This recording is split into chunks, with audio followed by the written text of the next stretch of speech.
soo booqday wariye saxafi sare khadar iyo TV-giisii 24 TV wariyahaas oo u socday xaqiiqo raadin muddadiis 3 bilood iyo barka ahayd ee shaqadu noo socotay runtii wariye firfircoon oo arrimaha socialka ee bulshada sida caafimaadka waxbarashada biyaha daneeya inuu ku ogaado siday bulshada u gaaraan runtii annaga waxa naga xuseeya dhinaca biyaha oo aan wakiil uga nahay wasaaradda horumarinta kheyraadka biyaha iyo wasiirkeega mas'uuliyadaas oo nasaaran wakaalad ahaan ayna tahay inaanu gudano siday tahay ee wasaaradda horumarinta kheyraadka biyaha wasiirkeegu nafaray ugu amray haddii warbixin yaro kooban aan bixiyo muddadii 4 bilood ee aan joogay runtii waxaan ku soo hagaagay xaalad yara cakiran oo culus hadday xag maamul tahay iyo hadday xag biyo soo saar tahay iyo haddii xag shaqo biyo fidin ay tahayba runtii arinta markii aan shaqaalii wakaalada la tashaday aqoontayda shaqo ee 12 sanadood wasaaradda u shaqeynayay arrimaha biyaha ku jireen aan adeegsaday dhowr waxyaabood ayaa ii soo baxay oo ay tahay in wax laga qabto horta resource-ka biyo soo saarku waa muhiimadda koowaad ee wakaaladani ku jirto ku dhidban tahay haddii biyo soo saarku uu xagaldaaca ku yimaado oo sidii loogu talagalay uu shaqeyn waayo oo mas'uuliyad la iska saari waayo shaqaalaha jooga iyo hantida taalla iyo ijiinada dayactirkooga wax alliyo wax wajaale biyo imanaya ma jiro arinta waan ka hawlgalnay waanu ku guuleysanay in aanu taangiga ku hayno levelkiisii ugu sareeyay oo 4 isla markaana aanu communication u sameynay ceelasha iyo qolada ilaalisa biyo qaybiyaasha la yiraahdo labada qolo oo xiriir fiican aanu ka dhalinay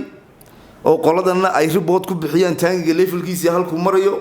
qoladaasina ay qaataan taangiga levelkiisii hayga inay ku hayaan xiriirkaasi waanu ku guuleysanay qolada ceelashana aad baan ugu mahadnaqaynaa levelka 4ka kamidga taangiga wajaale biyahana si fiican buu u sabalay garaya muhiimadda labaad ee aan ka hawlgalnay maamul ahaan waxa weeye bal habacsanaantii shaqo ee gudaha wakaalada inaan ka hawlgalno taas oo aanu schedule u sameynay oo nidaam aan u sameynay oo shaqaalihii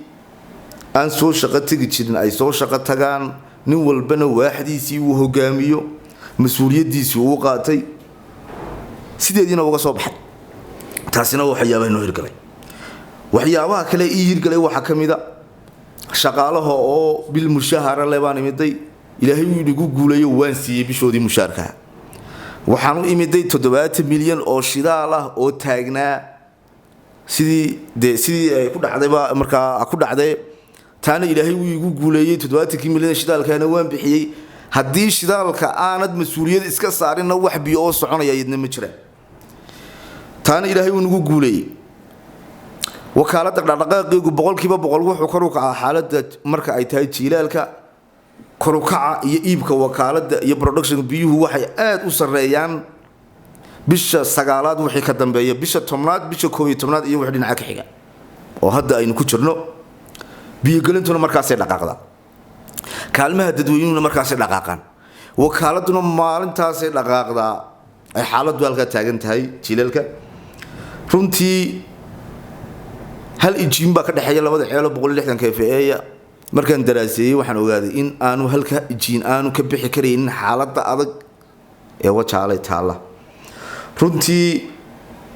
wasiirkii hore warqada ayaan u qornay UNICEF ayuu isagna jawaabtii yiri UNICEF baynu ka suganaa iyadoo aan jawaabtii dhamaanin laakiin warqadii noo taagan tahay ayaa wasiirkii hore maxamed muuse dari xilka laga qaaday wasiir kale ayaa yimiday علي حسن محمود علي مريحان ayaa yimiday arintii wasiirka cusub waa ka hawl galay uu nala dadaalay ijiinkii wasaaradda yaalayna waxa ku suntan wasiirka cusub maadaama uu sagu noo soo amba bixiyo geed baaskiisa uu yiri wasaaradda ka saara wasiirka cusub baa ijiinka noogu deeqay cusub halka wakaaladda horteenu yaala qorshihiisii baan ku jirnaa roomkii loo dhisi lahaa sidii loo xiriirin lahaa yadna hawl u baahan taana waan ka hawlgalaynaa waa 9 KFA awoodiisu hal ceel buu qaadi karaa hal ceel wax ka badan ma qaadi karo runtii magaalada wajaale waa magaalo fidaysa waxa jira mashruuc dhinaca galbeedka ka socda mashruucaasi laba fees ayaa dhamaaday beebkii dhulka la dhigay waa dhamaaday taangigii magaalada qaybta galbeedka biyaha siinayna waa dhamaaday waxa noo haray waa fittingkii iyo stopkaagii iyo kala leexleexintii iyo deerkiisii iyo nidaamkiisii runtii contractor-kuna waa dadaalaya shaqadiisii I think waxaan filayaa inuu ka soo bixi doono oo noo gabagabayn doono umada galbeedka oo biyuhu ayna gaari jireen insha Allah inay wuxuu naga gaari doonaan wax walba immediately uma dhacaan wax walba sidii loogu talagalay uma dhacaan wixii qadar Allah ka adeegay mooyaane wixii kale sidii u dhacay noo soo gaareen baan hanagu fulinaynaa runtii anaga shaqadaydu waxay ku xiran tahay arin dhinac marka laga eego qayb noqon karta 150 mitir dhulka hoostiisa arimaha iyagu anaga ku xidhayin waa arimo xasaasiya waa arimo emergency 140 mitir dhulka hoostiisu haday xumaato sidii maalintii dhaweed bamkii gubtay oo kale wax biyo imanaya ma jiraan wax dhaqdhaqaaqo imanaya ma jiraan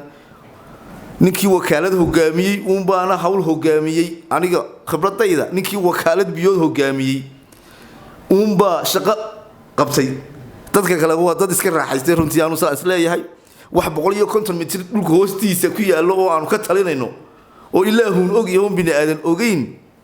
ilaahay aanu ugu asturo umada reer wajaale waa umad fiican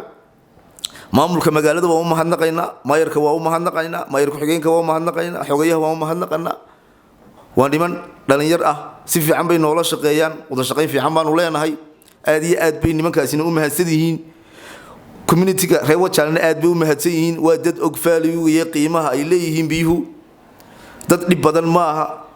laakiinse waa dad u baahan in biyuhu joogto ay u helaan waa magaalo kala saaran tahay wajaale laakiinse waa laba daamood resource-ka haynana waa ka dawladda runtii mid baan maanta ka codsananaa wariye inaad naga gaarsiisid madaxweynaha jamhuuriyadda Soomaaliland waxa leenahay magaalada waa magaalo xuduud ah waa magaalo indhihii Soomaaliland magaaladaasi in ahmiyad badan la siiyo biyaheega because hoteelada magaaladana way fidayaan hadii surface fiican hoteelada aynu u qabanno oo biyo fiican oo macaan waliba biyaheena way macaan aanu siinoona laga arko runtii sharaf iyo karaami dawladda u tahay wakaaladda karaamay u tahay madaxweynaha waxaan ku codsananaa in uu hoos u eego wakaaladda biyaha ee wajaale sidii uu wax ula qaban lahaa runtii wasiirkana fariinta waan u diranaa wasiirkana waxaan u leenahay runtii wasiir waxyaabo badan baanu ka filaynaa nin dhalinyaro baa tahay nin firfircoon baa tahay nin hawlkar baa tahay insha Allah waxaan filayaa in maanta halka wakaaladdu taagan tahay sumcad iyo sharaf iyo karaamo adiguna aan ku hayn doono oo meel aad gaarsiin doonto aad iyo aad anaanu mahadnaqaya dhamaan madaxda wasaaradda ugu horeeya wasiirka wasaaradda cali wasiirku xigeenka Saciid agaasimaha guud Cabdi agaasimaha xidida dhamaantoodna waxaan halkan uga dirayaa hambaliyo baan leeyahay wasaaradda culus baad haysaan xilka aad haysaan baan ugu hambalyeynaya insha Allah in anagana wax nala qabataan oo noo timaadaan oo aad hawshayada dhinac aynu ka wada noqono ayaa rajeynaa. Wassalaamu calaykum.